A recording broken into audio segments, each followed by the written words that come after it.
विक्रम बेताल की कहानी। कई प्रयासों के बाद राजा विक्रमादित्य ने एक बार फिर बेताल को पकड़ लिया। वह उसे जब योगी के पास ले जाने लगे तो बेताल ने नई कहानी शुरू कर दी।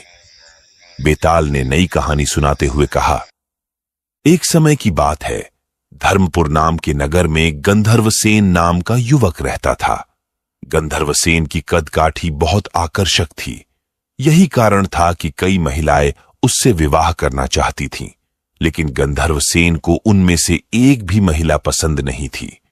ब्राह्मण पुत्र गंधर्वसेन जब अपने अश्व पर सवार होकर नगर में निकलता था तो सारी महिलाएं उसे देखती रह जातीं। गंधर्वसेन किसी की तरफ नहीं देखता और तेज गति से नगर को पार करके रोजाना एक मंदिर की ओर निकल जाता था। यह मंदिर काली देवी का मंदिर था। गंधर्वसेन काली मां का बहुत विराट भक्त था। वो हर दिन मां काली की पूजा किया करता था।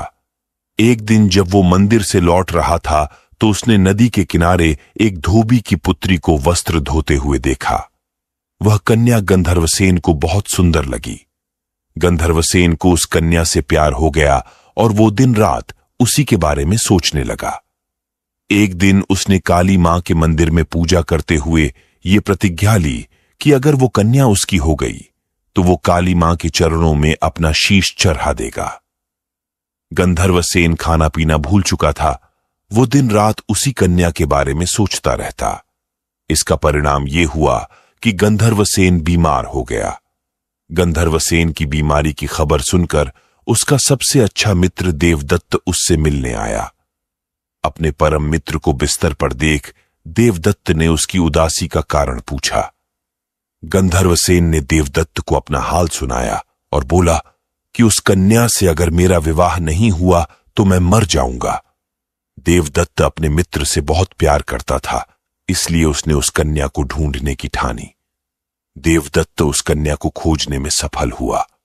देवदत्त ने उस कन्या के पिता से कहा कि अपनी पुत्री की शादी गंधर्वसेन से कर दें।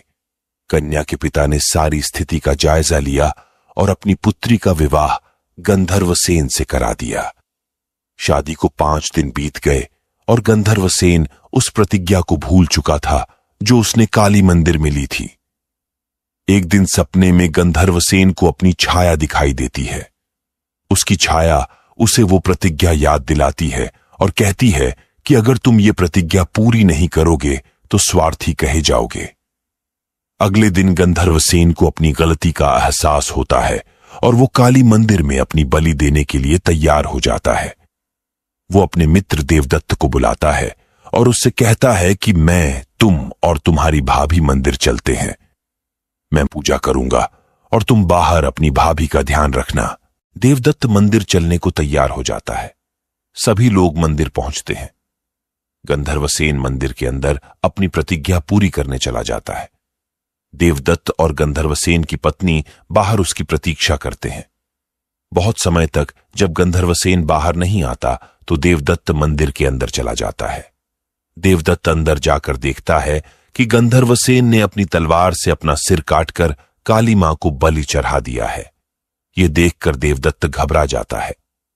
देवदत्त सोचता है कि कोई भी व्यक्ति यह यकीन नहीं करेगा कि गंधर्वसेन ने अपनी हत्या खुद की है।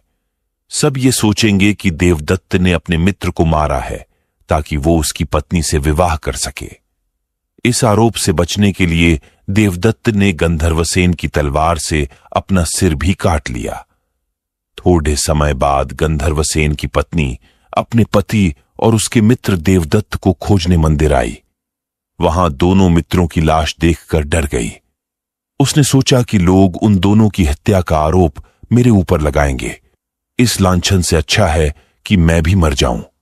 जैसे ही उस कन्या ने अपना सिर काटने के लिए तलवार उठाई, वैसे ही वहां मां काली प्रकट हुई।